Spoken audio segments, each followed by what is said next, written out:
Shalom, family. Good to see you all. Hope you're doing well. We're going to talk about Cuba again. Cuba is days away from running out of oil, and there is something going on. Now, when Donald Trump took over Venezuela, he said he was cutting the Cubans off from oil, and the bulk of their oil came from Venezuela.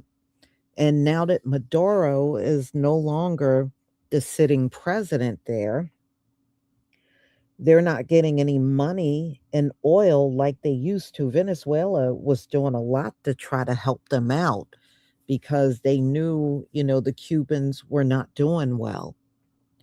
Well, Donald Trump said he's not sending them one drop of oil, and it gets even worse. Hold on, I've got to share my screen with you.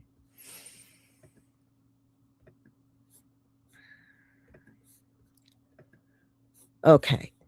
So Mexico was trying to send oil and help Cuba, and Donald Trump just threatened Mexico and told them not to send Cuba any more oil. That's what he told them.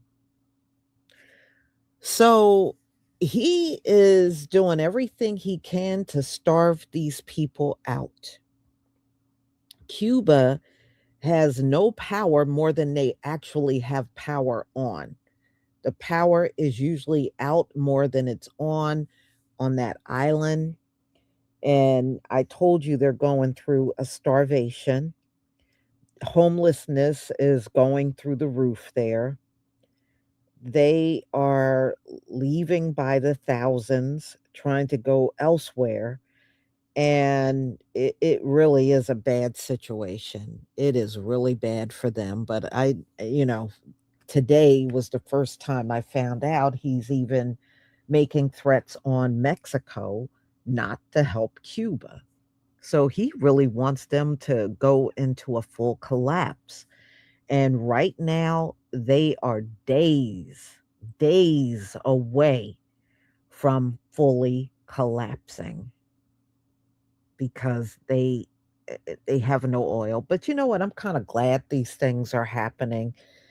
I know it's not good for the Cubans, but you know, for so long, much of the world have sided with white supremacy, but now a lot of people are doing a double take. And they're like, these people are really like that? Yes, they are. Let let these things happen because the Most High is going to reveal to the entire world what they've been denying all this time. And let me tell you something, they are now seeing these people for who and what they really truly are. And, when you point out the evil, they get mad. They have no reason to be mad. You've been putting it out there for the world to see for centuries now. Donald Trump really is the embodiment of his people. So when you watch him snatch a world leader out of his country and take it over, and now there's another country, and he's like, let them sit there and starve them out. Don't send them any help. And that's what he's pretty much telling Mexico. He already told Cuba he was not helping them and they would not get any more Venezuelan oil. They have been cut off. And now he's going to Mexico and telling them, no, don't help them. So, what are they going to do with nobody helping them? They're going to collapse. So, yeah, let the world see their evil. All right. So, just stop. All right. I'm going to share my screen.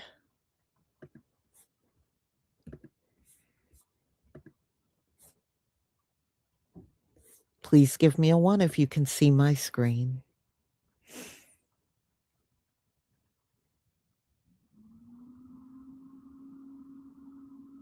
Okay, thank you.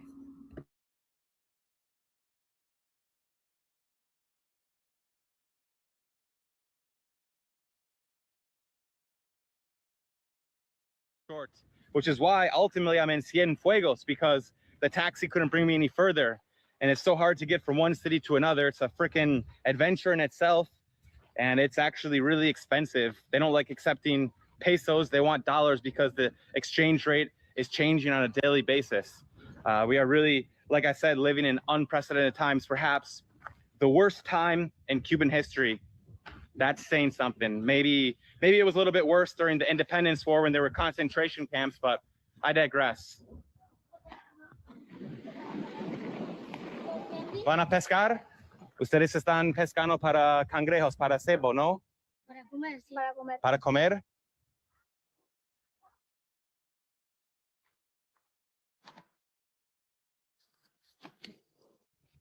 Compártelo, ¿vale?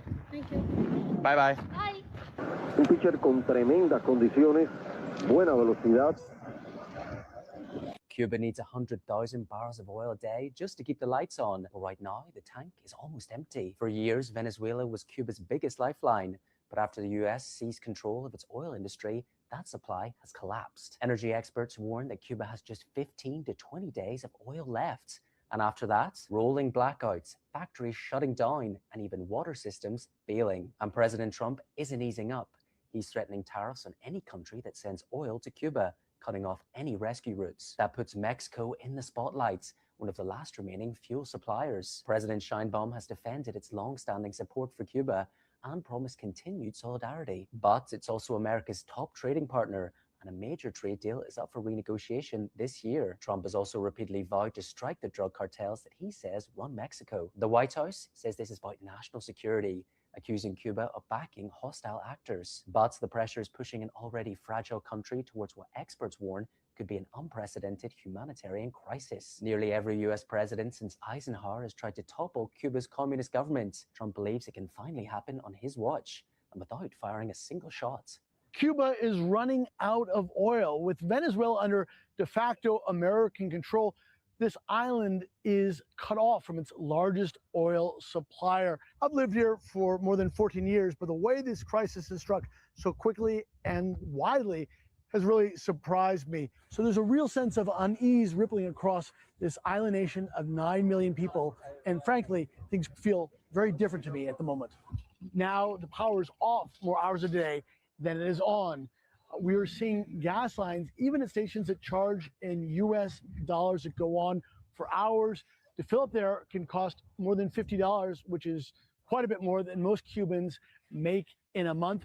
There is an online government reservation system to pay in pesos, but getting one of those hard to find spots can take more than a month.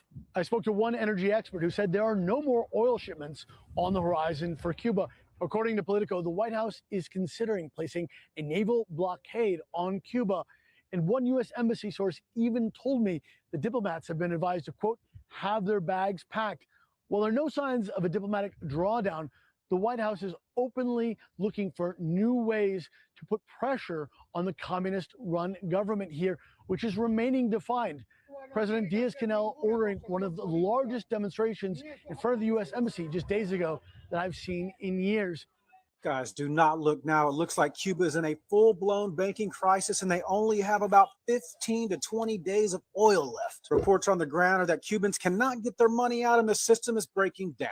People are lining up at banks and ATM for hours and walking away with nothing. Some banks are even using digital waiting lists to see who can get their cash. Maybe. There's even reports that small businesses cannot make change because physical cash just isn't circulating. Now, here's why this escalated so fast. Cuba was dependent on that cheap Venezuelan oil to keep the lights on, but when Trump moved on Maduro, that oil stopped almost immediately. Trump then signed an executive order threatening tariffs on any country supplying oil, which dried up their backup suppliers like Mexico. And almost overnight, Cuba went from subsidized energy to cash-only fuel, but without the cash. So banks did not officially collapse yet, but you just can't get to your money. And guys, this is how systems break now. All of a sudden, your access turns into permission. And you've heard me say over and over that banks can't really be relied upon because they're going to protect the system first and not you. I keep as little money there as I need to just to pay my bills. If you followed XRP for any amount of time, you know exactly why this matters. This is the environment where centralized rails choke and alternative neutral settlement is absolutely critical. You got to get ahead of stuff like that because it could happen anywhere. And the more stuff breaks, the more XRP shines. Banks are going to close until the collapse is over. There's a memo that was leaked to the bank employees who have now circulated it, and it's going around Cuba. The bank employees were told, we're no longer going to open. We're going to send you guys home. Wink, wink. Get as much money out of the bank as you can now. The reason you're being sent home is there's probably not going to be any more power. You're not going to be able to access the bank, and this is why we're closing, and we're staying closed until the collapse is final, is what was in that memo, which they now have spread to the civilians who are now all trying to get their money out at the same time because banks are pretty much saying going to be closed until the collapse. We just saw sanctions were attached to Cuba. Anybody that tries to help, it's not going to go well. It's time to pray for Cuba. We don't know how long it will take to get to the collapse and how long before humanitarian aid gets there, which is important. No power, no access to money, no bank. Things are getting dire. The U.S. has officially declared Cuba an extraordinary threat to national security in an attempt to starve Cuban families, continuing a long line of capitalism, manufacturing poverty, and blaming socialism. Despite a 60-year embargo and sanctions campaign, they've managed to have lower homelessness, higher life expectancy, free healthcare, lower crime, higher literacy rates than the United States. If this doesn't look familiar, let me help you. This is the exact same label Obama gave Venezuela back in 2015, which justified the aggressive sanctions by Trump that starve millions of Venezuelans a year. And that's their goal, right? But don't take it from me, right? Take it from the CIA themselves when they admitted in leaked documents that sanctions to Cuba were meant to bring hunger and desperation. Just like Chile under Allende, how sanctions were meant to make the economy scream. Just listen to Mike Pompeo when asked on Venezuela's sanctions, he said, the tide is moving in the right direction. The humanitarian crisis is increasing by the hour. Like, okay, and this is what they want in Cuba, right? Sources estimate that they only have 20 days left of oil reserves. And when a population is starved in this manner, do you know what it's called? That's right, collective punishment, or in other words, a war crime. Because every attempt at socialism just follows manufactured poverty by the US. And we can see the effects, right? The most recent Lancet study showed that since 1971, sanctions were responsible for more deaths than armed conflict. Think about that. Studies such as War Without Bombs by Venezuela Analysis details just how overarching these sanctions are and affect every facet of the economy from food to medical supplies. Because while Cuba sends doctors across the globe, the U.S. sends sanctions. They're telling their citizens in Cuba, expect all telecommunications to go down. No phone calls, no texting, no internet, no apps. They usually get money transferred on apps. Nothing is going to work. They're expecting a complete collapse. They're already warning their citizens if they're on national TV in Cuba broadcasting this, it's inevitable, and it's probably coming sooner than later. What are your thoughts? Most citizens want to be liberated, and this is the path to it.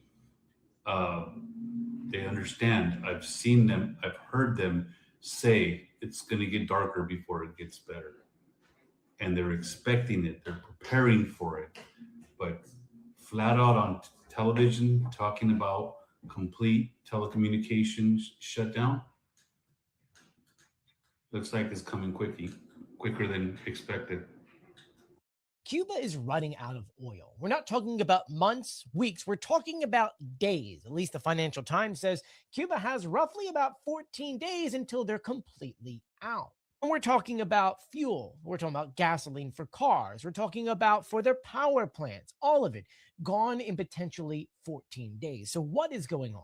Well, for decades, Venezuela has been the main supplier of oil for Cuba. And as you may know, over the past few weeks and months, the United States kind of shut that down. Their next supplier was Mexico, and the United States also found a way to shut that down. This means that Cuba's not getting anything. This means long lines at the gas station to actually get gas for your car. It means there's times where some places don't have power. So, why is Trump doing this? It's mostly for pressure and for leverage.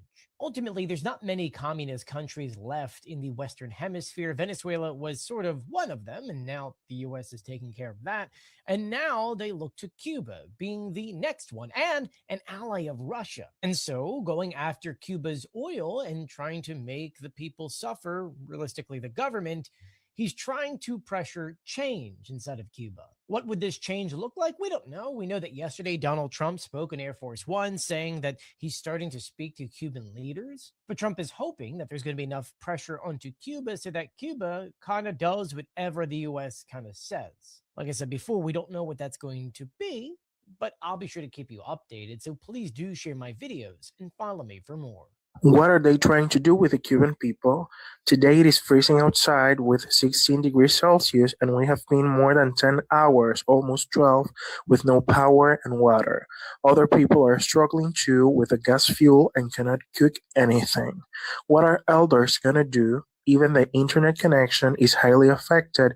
We're only able to communicate with family and friends through the antenna I got a couple of days ago to improve the signal. This country is not ready for this temperature. We have no conditions for this and definitely not the resources to face the situation. What's the worst part? It is not getting better anytime soon. That's why I need TikTok and you to do its magic, and since I recently joined the Creator Rewards program, I'll need your help sharing and commenting this in my upcoming videos so I can afford getting a generator to help us go through this situation. Remember that I get around 1 to 3 USDs every 1,000 qualified views. I'll update you the whole process and thank you for your support.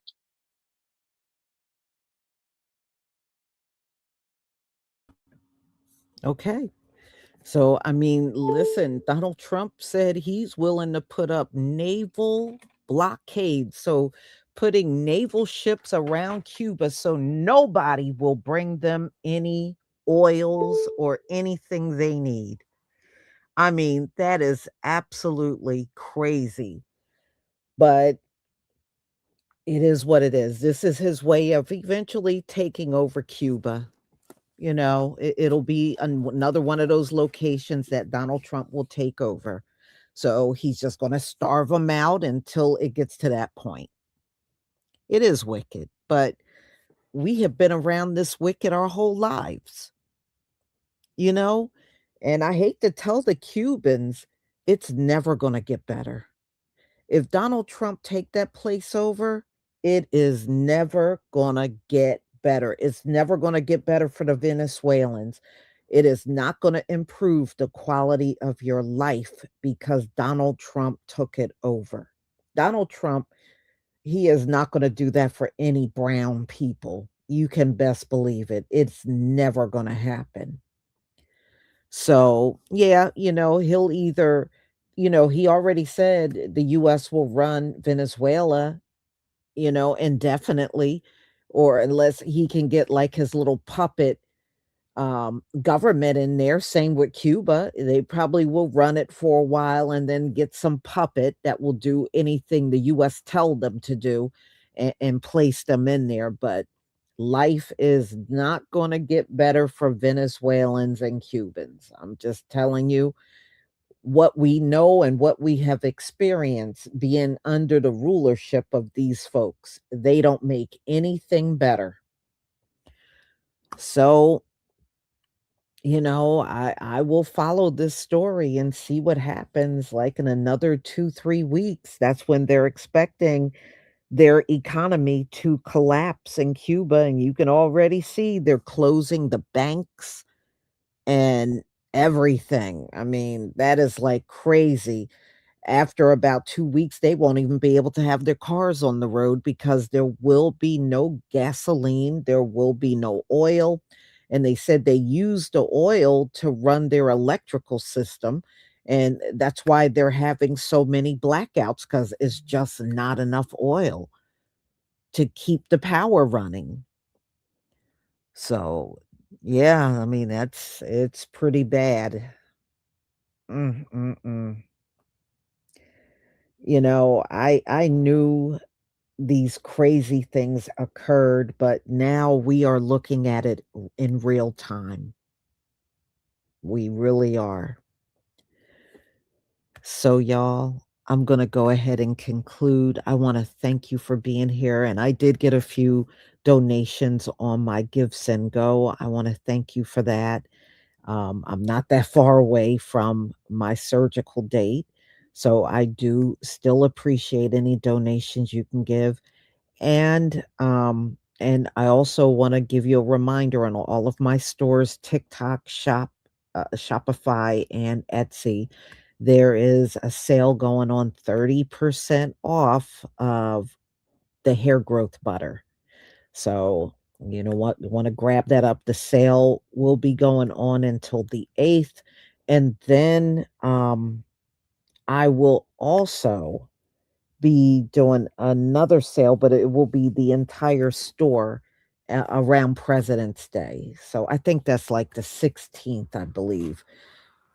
So, y'all, thank you so much for being here, and please enjoy the rest of your night. Shalom, family.